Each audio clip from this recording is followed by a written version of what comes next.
शांति। आज की तारीख है 29/5/16 और आज हम सुनेंगे प्यारे प्यारे मीठे मीठे सूक्ष्म वतन निवासी अव्यक्त बाप दादा की ज्ञान मुरली। तो रिवाइज कोर्स की तारीख है 4/10/81 और आज की ज्ञान मुरली का शीर्षक है संकल्प शक्ति का महत्व। ये जो हम सोचते हैं, विचार करते हैं, तो एक एक विचार में और सोचों में कई संकल्प भरे हुए रहते हैं।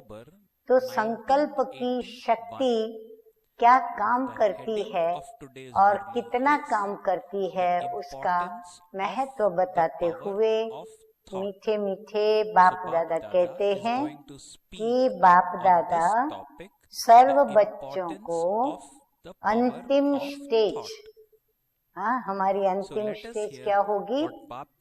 कर्मातीत स्थिति, अर्थात संपन्न और संपूर्ण स्टेज, इस ही शक्तिशाली स्थिति का अनुभव कराते हैं, जिस स्थिति में सदा मास्टर सर्वशक्तिमान। अब बाबा हमें अनुभव कराने के लिए एक एक बात कर्मातीत स्थिति वालों की, जो संपूर्ण और संपन्न स्टेज होगी, उसकी निशानियां क्या होगी या लक्षण क्या होंगे या धारणा क्या होंगी, वो बाबा बता रहे हैं कि वो शक्तिशाली स्थिति का अनुभव कराते हैं। फिर जिस स्थिति में सदा मास्टर सर्वशक्तिवान, मास्टर ज्ञान सागर और सर्व गुणों में संपन्न, हर संकल्प में और हर श्वास में, हर सेकंड सदा साक्षी दृष्टा और सदा बाप के साथीपन का। एक एक बातें सब नोट करते गए।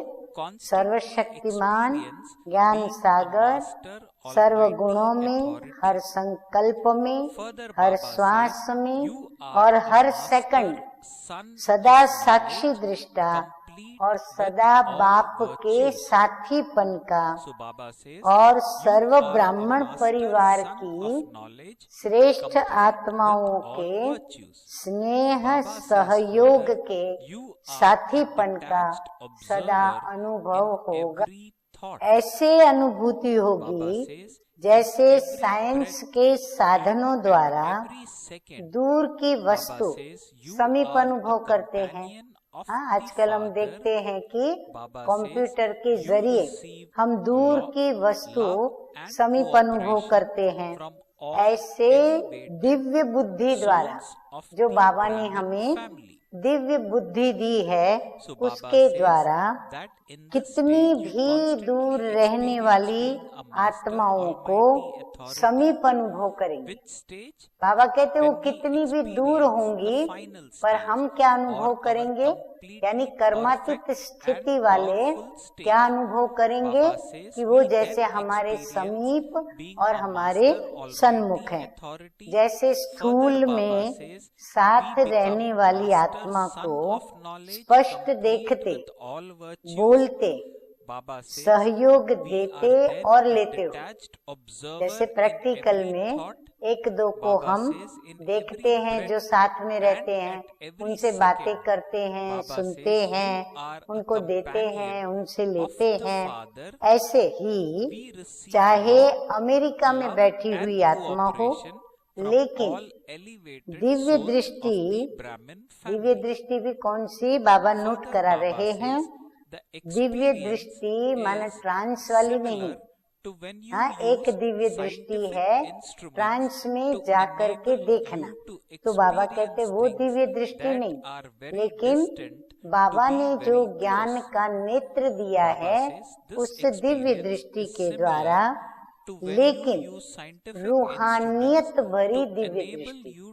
ज्ञान को जब हम धारण करके स्वरूप बनते हैं तो हमारी दृष्टि कैसी हो जाती है? रूहानियत से भरी हुई। तो रूहानियत भरी दिव्य दृष्टि, जिस दृष्टि द्वारा नेचुरल रूप में आत्मा और आत्माओं का बाप दिखाई देगा। हाँ, जब हम किसी को रूहानी दृष्टि देंगे तो क्या होगा? वो रूहानी दृष्टि से उनको आत्मा भी दिखेगी और आत्माओं का बाप भी दिखेगा। यानी दिव्य दृष्टि द्वारा आत्मा को देखूं, ये मेहनत नहीं होगी। हाँ, ये स्मृति में नहीं लाना पड़ेगा कि इसकी आत्मा को मैं भ्रुकुटी के बीच में देखूं कि भाई वो चमकता हुआ तारा है। तो ऐसी मेहनत नहीं होगी, ना ही पुरुषार्थ होगा, लेकिन उनकी धारणा क्या होगी? मैं हूं ही आत्मा। अंदर में उनको वो नेचुरल जैसे संस्कार होगा, है ही सब आत्मा।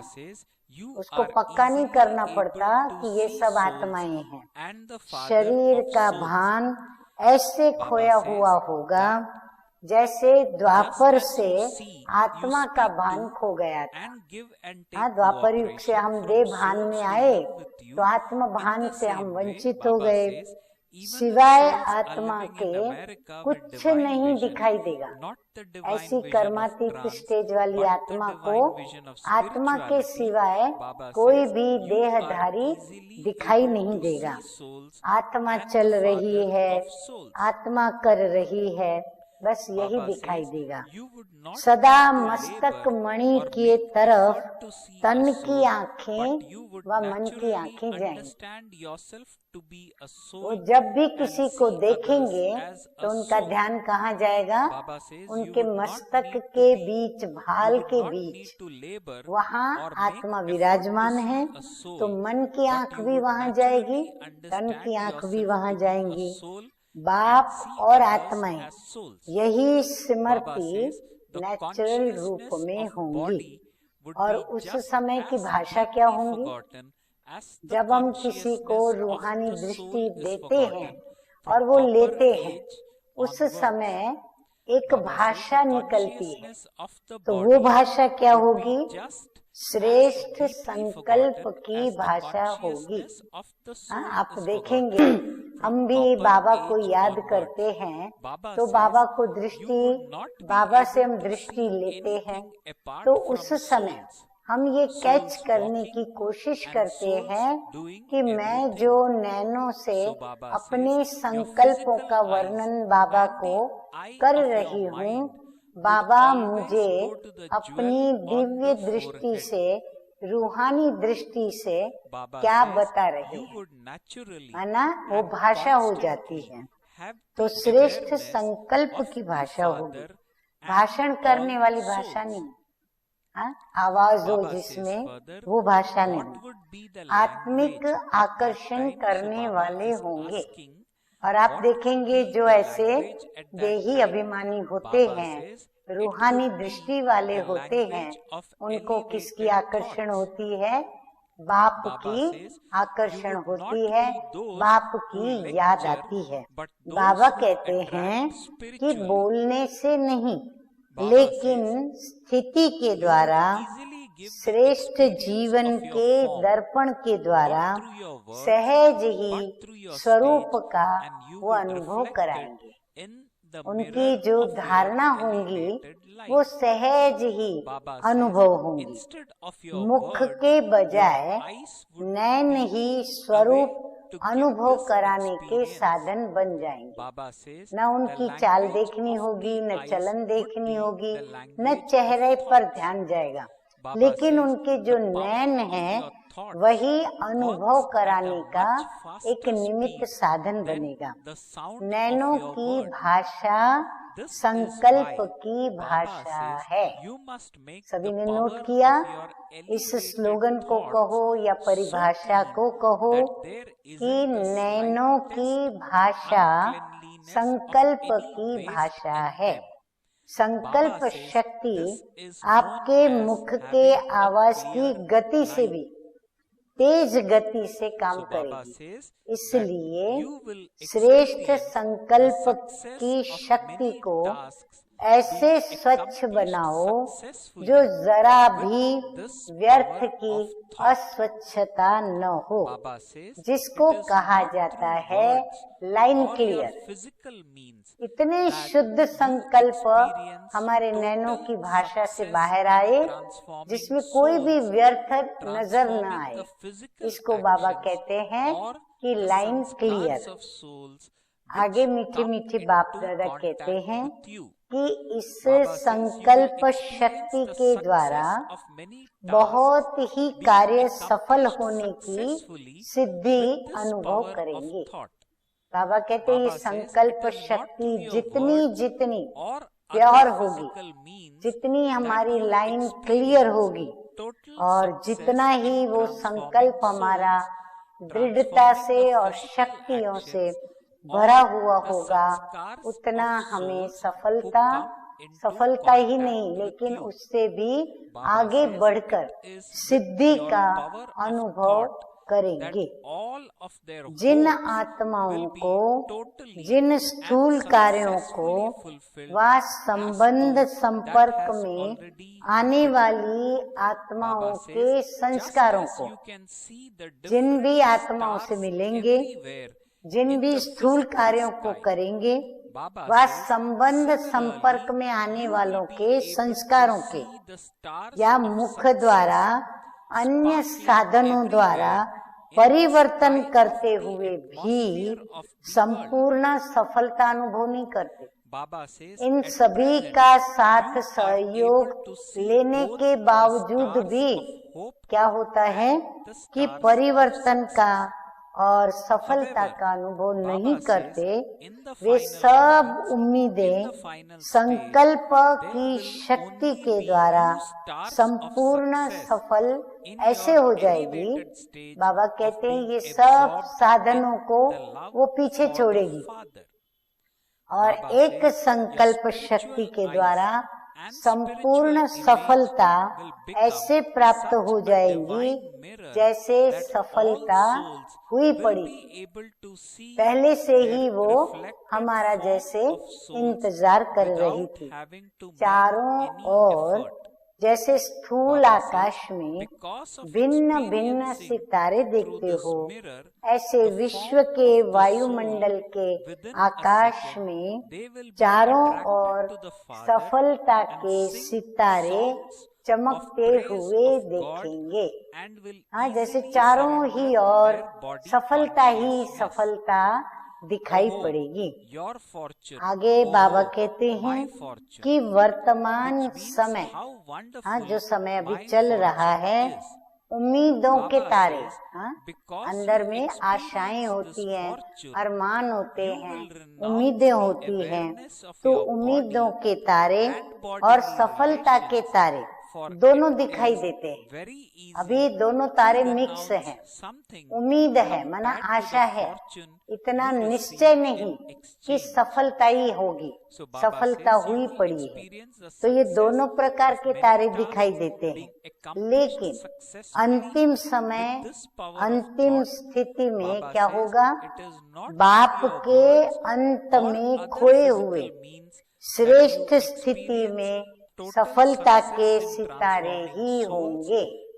उम्मीदों के सितारे छिपे हुए रहेंगे, मर्ज रूप में रहेंगे, और इमर्ज रूप में क्या दिखाई पड़ेंगे? सफलता के सितारे ही नजर आएंगे। ये रूहानी नैन आत्मिक दृष्टि से जब इसको देखते हैं तो अति प्यार से देखते हैं। तो ये रूहानी नैन, ये रूहानी मूर्त ऐसे दिव्य दर्पण बन जाएगी कि जिस दर्पण में हर आत्मा बिना मेहनत के अपना आत्मिक स्वरूप ही देखेंगे। जैसे दर्पण में हम अपना हूबहू देख सकते हैं स्वयं को, वैसे ऐसे रूहानी नेत्रों के अंदर क्या देखेंगे? बाबा कहते हैं बिना मेहनत दृष्टि लेने वालों को अपना आत्मिक स्वरूप ही दिखेगा।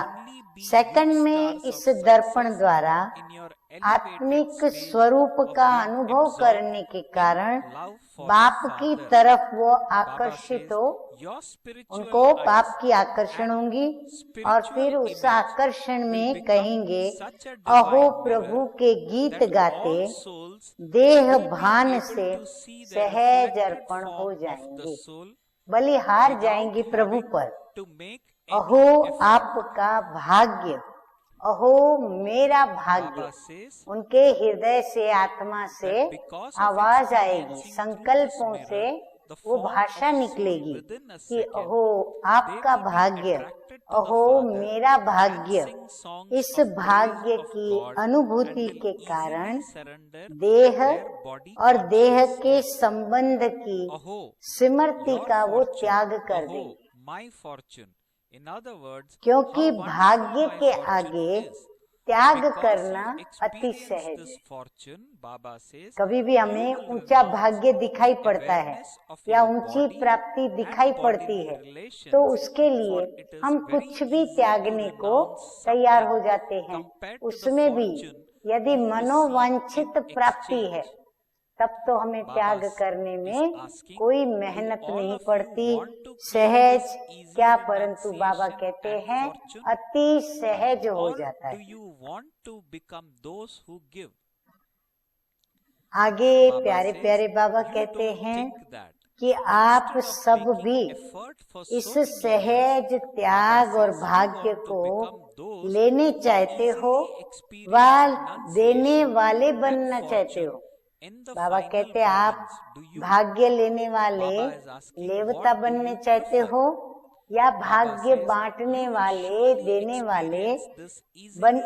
वाले देवता बनने चाहते हो। यह तो नहीं सोचते हो कि इतने वर्षों की मेहनत से तो अंत समय त्याग और भाग्य वाले बन ही जाएंगे। क्या पसंद है, अंत में बने वो पसंद है या हम अभी से त्याग से भाग्य को प्राप्त करने वाले बने वो पसंद है।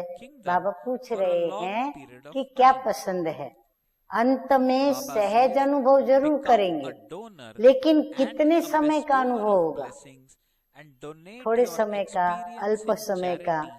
जितने थोड़े समय की पहचान उतने ही थोड़े समय के लिए प्राप्ति, फिर फल भी उतना ही प्राप्त होगा। आप सब तो बहुकाल के साथी हो और बहुकाल के राज्य अधिकारी हो। अंत की कमजोर आत्माओं को महादानी वरदानी बन अनुभव का दान और पुण्य करो। बाबा कहते गुण, शक्ति और जो भी खजाने आपको बाप के द्वारा मिला है, जिससे आप अनुभवी बने हो, तो आप अभी सभी को क्या करो? अपने अनुभव का दान करो और ये पुण्य का काम करो।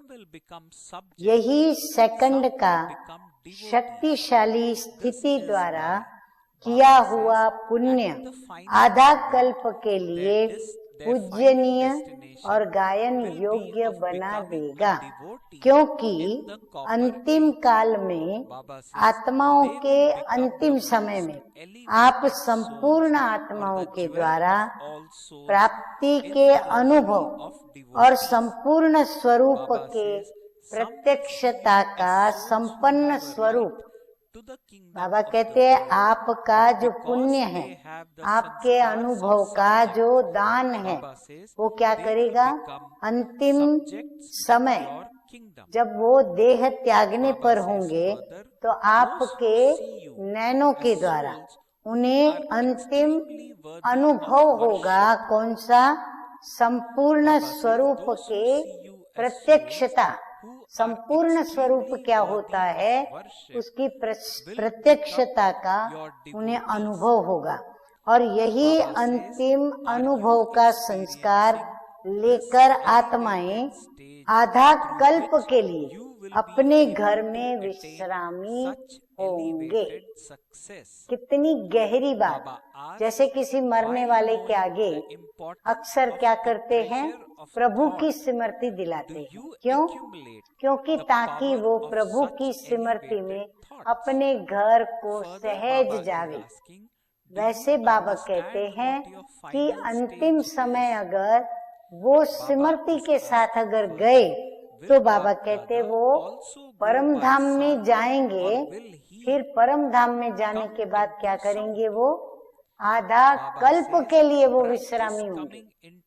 आप एक थोड़े समय की दृष्टि देंगे, परंतु वो दृष्टि से वो आधा कल्प के विश्रामी बन जाएंगे।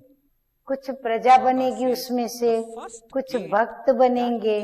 इसलिए अंतकाल अंतमति सो द्वापर में भक्तपन की गति में अर्थात श्रेष्ठ माला के शिरोमणि आत्माएं बन जाएंगी। बहुत गहरी बात और गहरा राज बाबा समझा रहे हैं कि अंतिम समय पर, अंतिम श्वास पर यदि आप वरदानी आत्माएं, यानी ये दान पुण्य अनुभव का करने वाली आत्माएं, उनको यदि आप थोड़ी सी भी दृष्टि देंगे और उस दृष्टि का फल उन्हें क्या मिलेगा, एक तो वो आधा कल्प के लिए विश्रामी हो जाएंगे और फिर वो आत्मा आपकी दृष्टि के द्वारा जैसे कि उसका वो संस्कार बन जाएगा और वो संस्कार लेकर के वो आत्मा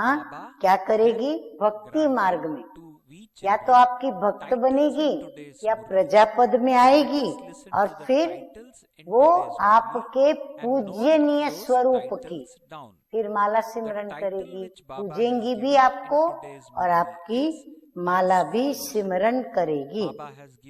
और जो ऐसी वरदानी आत्माएं हैं, वो वरदानी आत्माएं बाबा कहते हैं कि वो भक्त माला की शिरोमणि आत्माओं की माला में परोई जाएंगी। वहाँ भी उनको श्रेष्ठ पद प्राप्त होगा। कोई विश्व अधिकारी के रूप में देखेंगे, कोई प्रजा बनने के संस्कार के कारण आपके राज्य में प्रजा बन जाएंगे, कोई अति पूज्य स्वरूप में आपको देखेंगे तो भक्त आत्माएं बन जाएंगे।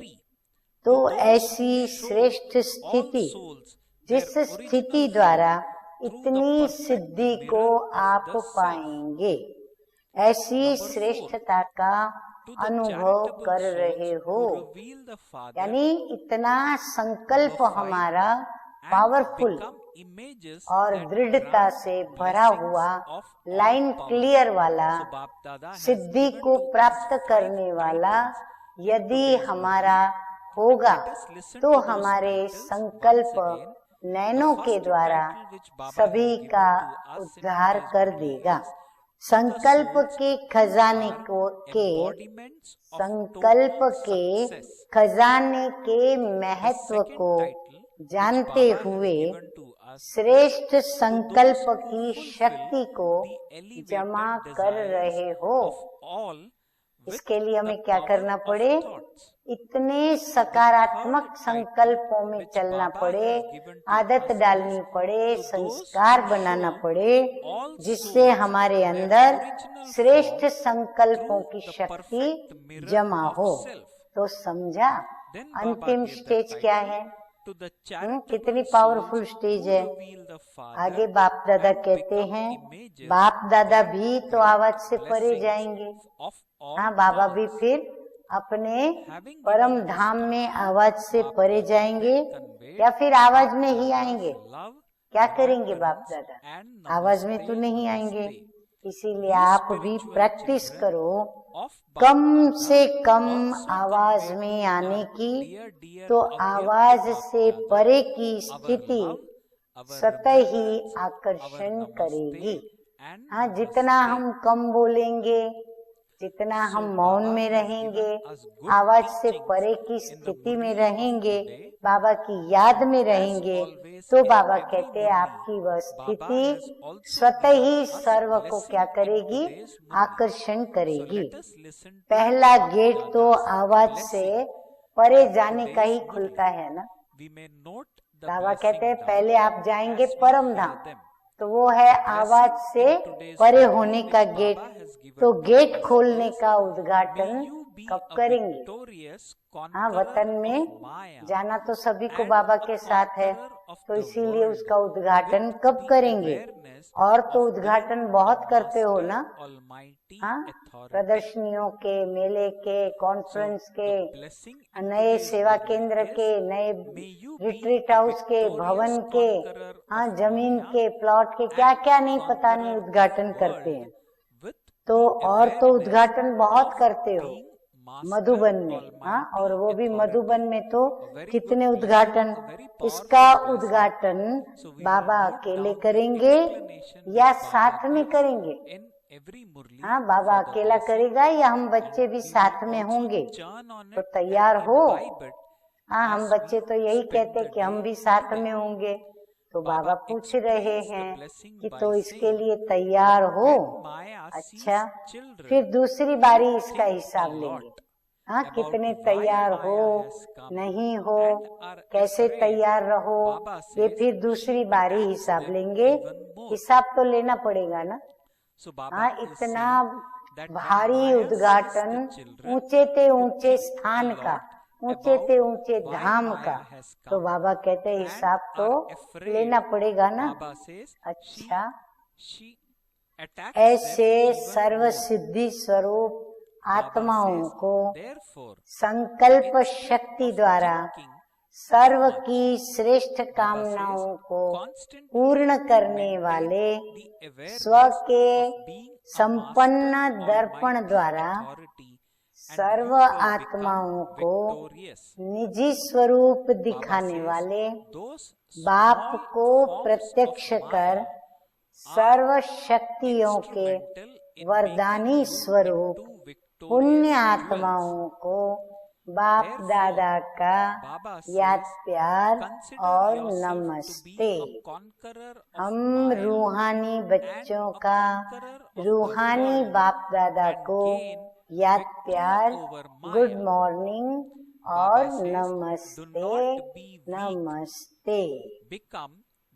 अब टीचर्स के साथ मीठे मीठे रूहानी बाप दादा की रूरिहान, तो बाप दादा टीचर्स को कहते हैं कि ये सेवाधारी ग्रुप है, टीचर्स नहीं। हाँ, टीचर्स समझने से नशा चढ़ता है, उल्टा नशा थोड़ा। तो बाबा कहते सदैव अपने को सेवाधारी समझना है। बाप भी सबसे पहले सेवाधारी बन करके आते हैं। सबसे बड़े से बड़ा टाइटल बाप अपने ऊपर कौन सा रखते हैं? वर्ल्ड सर्वेंट का ही रखते हैं। बाबा कहते हैं ना, I am obedient world servant. तो जैसे बाप का टाइटल है वैसे बच्चों का भी है। सेवाधारी समझने से स्वतः ही निर्विघ्न हो जाते, क्योंकि सेवाधारी अर्थात त्यागी और तपस्वी। जहाँ त्याग और तपस्या है वहाँ भाग्य तो उनके आगे दासी के समान होता है। तो सभी सेवाधारी होना, टीचर बनकर नहीं रहना, सेवाधारी बनकर रहना। नहीं तो क्या होता है, अगर आप अपने को टीचर समझोगी तो आने वाले थोड़ा भी आगे बढ़ेंगे तो वे भी अपने को टीचर समझने लगे। संग का रंग लगेगा ना।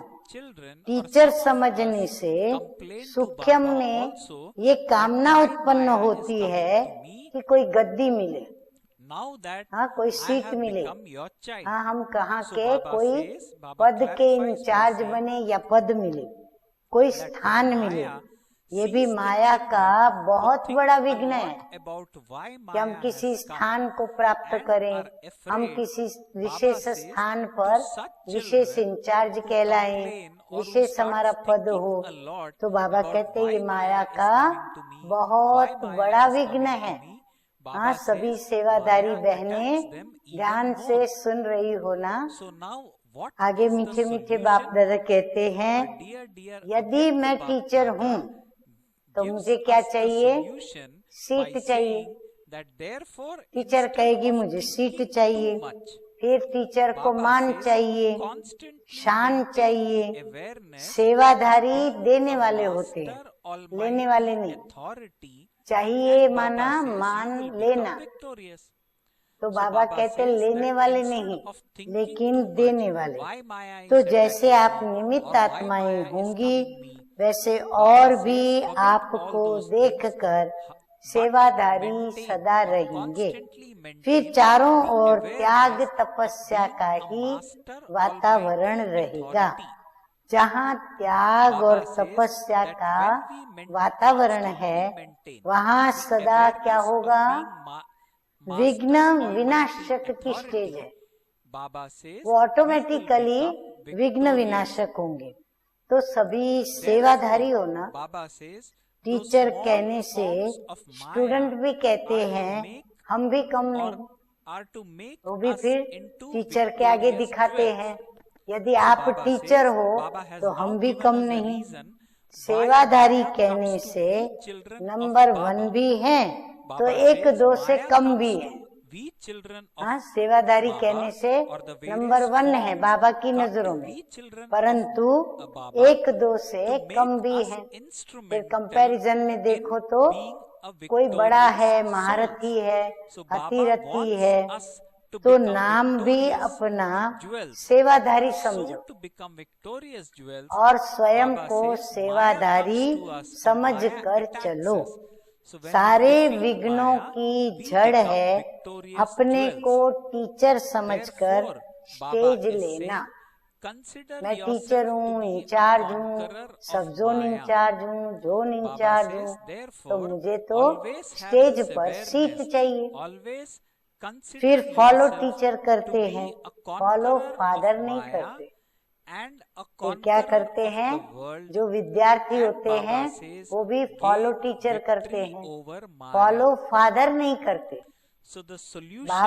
बाप ने जो किया, जैसे किया वैसा नहीं करते। लेकिन टीचर क्या करती है, कैसे करती है, उसका अनुकरण करते। अच्छा, अभी हम क्या सुनेंगे? मीठे मीठे बाप दादा का वरदान। तो वरदान है, मास्टर सर्वशक्तिमान की स्मृति के द्वारा माया जीत सो जगत जीत विजयी भव। मास्टर सर्वशक्तिमान की स्मृति द्वारा माया जीत सो जगत जीत विजयी भव। आगे बाबा कहते हैं, जो बच्चे बहुत सोचते हैं कि पता नहीं माया क्यों आ गई, आनी तो नहीं चाहिए थी, पता नहीं कैसे आ गई, तो माया भी घबराया हुआ देख और वार कर लेती है।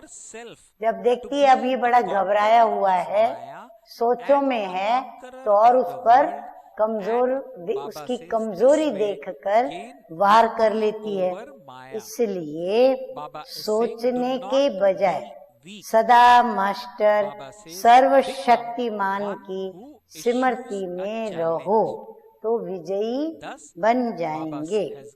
विजयी रत्न बनाने के निमित्त हो, तो पहले विजयी रत्न बनना पड़े, फिर हम औरों को भी विजय दिला सकेंगे। विजयी रत्न बनाने के निमित्त ही ये माया के छोटे छोटे रूप हैं। इसलिए यानी जैसे परीक्षा आती है ना आगे बढ़ाने, ऐसे माया जीत बनाने ये छोटे छोटे विघ्न आते हैं। इसीलिए स्वयं को माया जीत जगत जीत समझ माया पर विजय प्राप्त करो। कमजोर मत बनो, चैलेंज करने वाले बनो। कि माया पर हम विजयी होकर ही रहेंगे, माया को हार देकर ही रहेंगे। स्लोगन है, हर आत्मा से शुभ आशीर्वादें प्राप्त करनी है तो बेहद की शुभ भावना और शुभ कामना में स्थित रहो। आशीर्वादें प्राप्त करना माना दुआएं लेना। उसके लिए आवश्यक क्या है? शुभ भावना और शुभ कामनाएं करना औरों के लिए, उसी में स्थित रहना। अच्छा, ओम शांति।